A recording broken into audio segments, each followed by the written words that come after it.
Happy International Fetish Day, everyone. I hope you're having a great time as much as I am.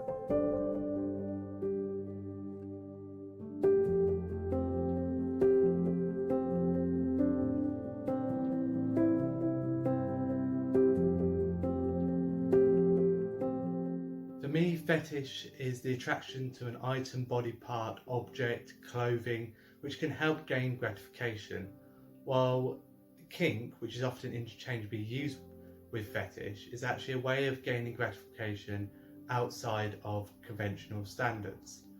However, each person has their own definition of what kink and fetish means. To me, fetish and kink means something that speaks to me, that fills a void in my heart that other things don't. Now, what are my fetishes is a lengthy question to ask, to say the least. My main kinks and fetishes would simply probably be leather as the main fetish to wear. My kinks and my fetishes are Easton, bondage, humiliation. I like body riding, chastity. I'm involved in the leather community. I enjoy BDSM and DS play, but my primary interest is pony play. I am a pet player and I'm a rubber person. Rubber is obviously a very big one for me, along with leather, pup play, BDSM in general, hypnosis, drone play. I personally identify as a pup, but you can be a pony, you can be a rabbit, you can be a dragon, you can be anything. Gee, I like latex, as you can see. I really like puppy play. Lots of things that consist under the BDSM umbrella, such as bondage, impact play, and sensory deprivation. Over the 14 years that I've been in the community, I have flagged just about every color. Even today, I have my magenta colored nails on, because who doesn't like a good stinky armpit?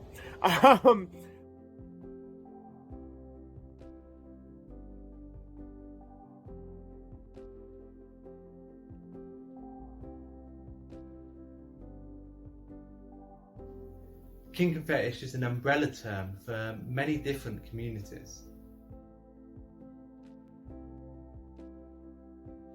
Pet play stands out amongst all the other kinks for me for a few different reasons. For me personally, it's about finding the joy and love within oneself, the unconditional love.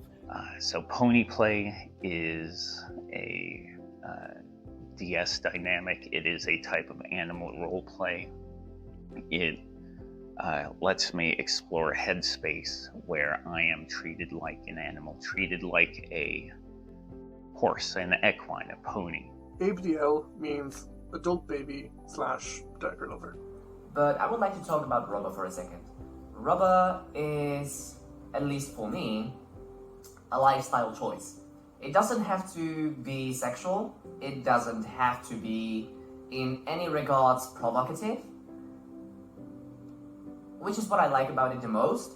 People, the goal of ass play is to get things, or whatever you want really, as big as possible, as deep as possible. It's like this mental, it's mostly a mental thing. It's like, it feels really good, like getting stuff in there. The adult baby side of it, a lot of people like to regress and be a little, get into a headspace kind of like puppies do, except it's just about letting go of your adult responsibilities and, just getting to kind of reclaim a bit of your childhood that not everyone might have had the opportunity to have. It has aspects of objectification and dehumanization, but involving a lot of kindness and happiness and affection and good treatment. My idea of leather as a fetish basically consists of not only showcasing yourself in the actual leather yourself, whether it be uniform, bluff, police, biker gear, for example, but also how it makes you feel inside and react to either, a dominant or a submissive way or a switch way, a little bit of both.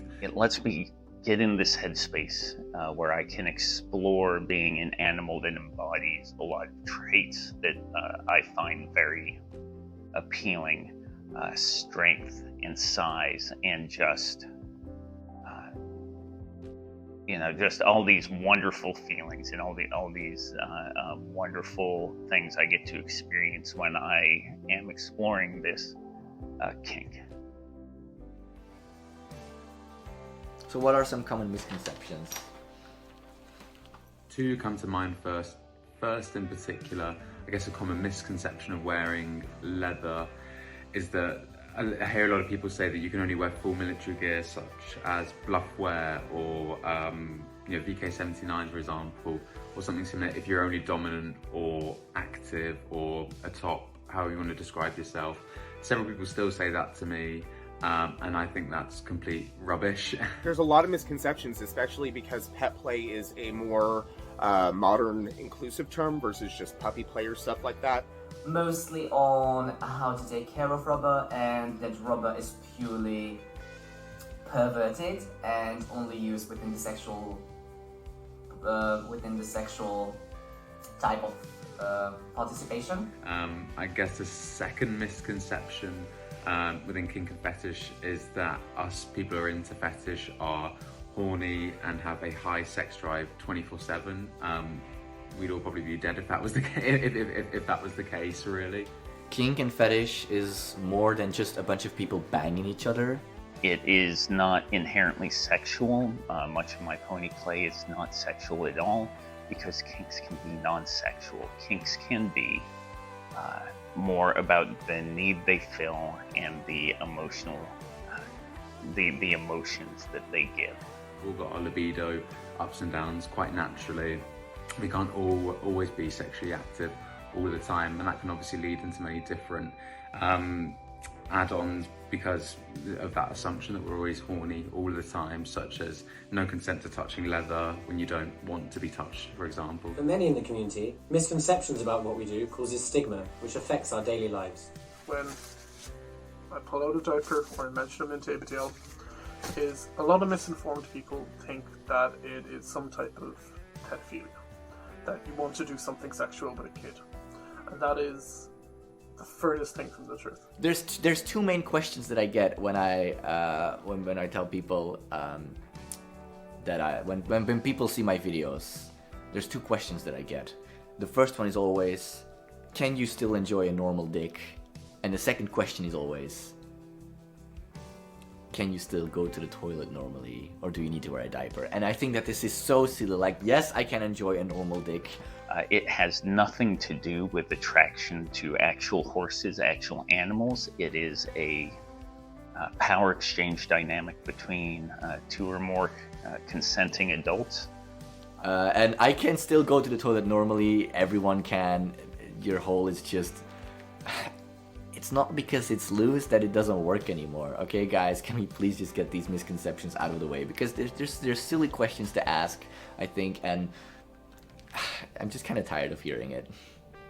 Stigma isn't always intentional. Even those with the best intentions can stigmatize. I would like to say that lately this misconception has been kind of cleared. Not completely, but latex and rubber in general has become more stereotypical and more open towards fashion weeks and runways. We have seen many models wearing latex pieces which were truly unique and not only with color or with the gut, but also with the designs on them. Stigma is being rejected. It's feeling different or feeling worthless, having to deal with someone's ignorances, prejudices and irrational fears. It can be suffocating. Oh yeah, it's also dangerous. No, it's not dangerous, but that's what people think. So, this is a strong misconception. I would say it's a terrible misconception to have, because I think it drives a lot of people away from the kink. It gets a lot of people like, ooh, that's kind of taboo and bad. Stigma is being scared or hesitant to open up about parts of our lives, such as kink and fetish. Okay, I got control over my body. I know what's going inside of me. I listen to my body. I only play. I mean, yeah, there are some risks. Okay, especially when you're doing things that big, and when someone is this deep inside of you, they can do some real damage if they wanted to. But that's why it's just important to play with someone who you feel comfortable with and who you feel safe with. And if you at any moment don't enjoy it, or you feel a displeasure, or you feel any kind of pain, you have to just speak up and say it, and then everything will be fine. You're not gonna get any accidents if you just communicate with each other. It's just like with most things, actually. Why do I do these things? Why do I do these kinks and fetishes? For many of us, fetish and kink is a way to find gratification. It's also a way to find pleasure. But gratification doesn't need to be sexual. It can be a way to find oneself, find a family, express one's creativity, or just take a break from daily life. Gratification can be put into many different categories. Self-actualization.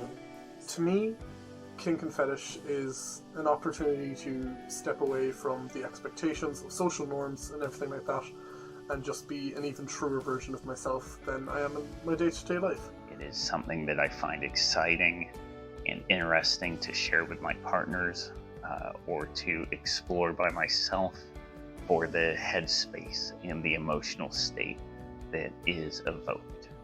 That's accepted, basically. It's not as normal for me to step out and talk about, God, how much I really love how people look in rubber, or how fun chastity is to do for all of October. And, it just gives me this fantastic space to step out and explore these sides of me that you don't get to do normally. It's, such a taboo thing, especially in Ireland. It's you don't talk about sex, never mind fetish and kink. So it really gives me that space to just step out and be the truer version of me than what I get to be in my day-to-day life. For me, pet play really means a lot because I just get to completely turn my head off. I don't have to deal with everyday life. I don't have to deal with what goes on with work. I don't have to deal with how to pay my bills and stuff. I just get to follow my instincts. I just get to be free. I get to completely turn off my head. I genuinely take part in it because it's in essence a means to take myself to a place away from the regular social norms of life and day-to-day roles in life. We've all got very busy lives, and expressing fetish either through wearing something or taking part in a particular role play scene or practice can really kind of take you away from these day-to-day life struggles.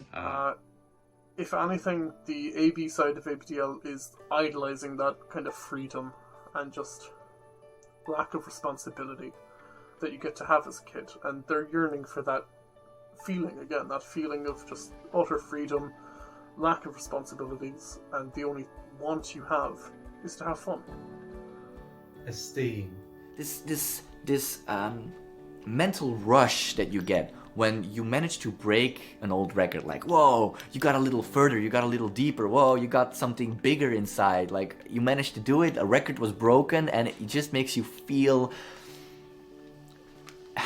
it just triggers you, it makes you horny, it makes you want more. Look, phenomenal, nice skin-tight rubber. I get to just unabashedly be as horny as I want, or as wholesome as I want, and just be myself in a way that I don't really get a chance to do in most other aspects of my life. For me personally, it makes me feel insanely confident in terms of just feeling in that particular way. Yes. I guess now that it's also my means of making a living, engaging in fetish and kink is also something productive. It makes me feel good about myself in more ways than one. Love and belonging. I guess alongside this as well, kind of taking part in kinks and fetishes can act as a real gateway to chosen communities, chosen families, and we can get to know so many more people from who do share the same interests in terms of fetish and kink. Like any other hobby, it's for me a way to engage in a community.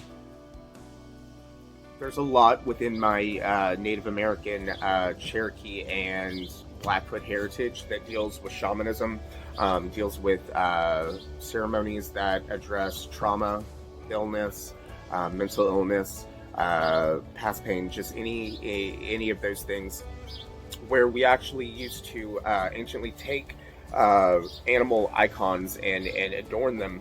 We would dress up as different animals to be able to separate one's headspace from all of the turmoil or whatever it was that's happening at the situation, so you're able to reflect on that from the outside, and the healing properties that can have So for me, there's very much a cultural aspect that I get to be a part of and get to connect to my ancestors and through pet play, and I think that's incredibly special. Fetish is something that you do together, and if both of the people involved had a good time, then it makes me feel useful, and it makes me feel like I'm being appreciated. The social aspect of packs and close friends within a pack truly helped me realize that there is more to puppy play than just pretending to be a puppy, but there is also this bigger social aspect which I really, really love. For me, it's a way to connect and bond with my close friends. Safety. Personally, I do kink because it's not only part of who I am, but I've always loved the cross-section of the internal journey that one gets to go on in discovering who they are, along with the ethics and moral standards that we learn through consent and interacting with the community.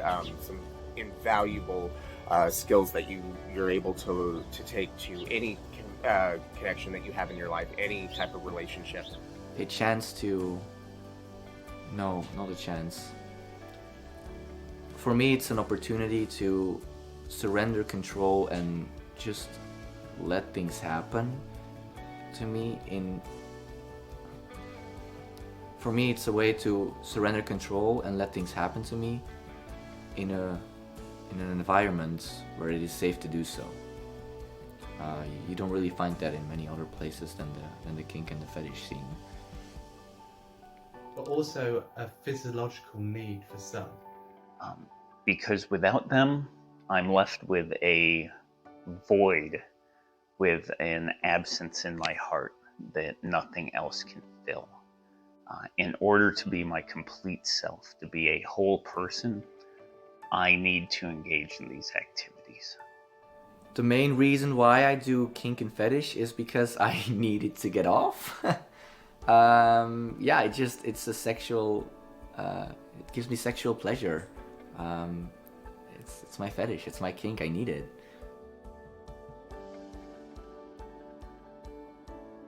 Gratification isn't just something exclusive to the kink and fetish community. It's done by people across the world. Everyone seeks gratification in their own way. Have this dangerous feeling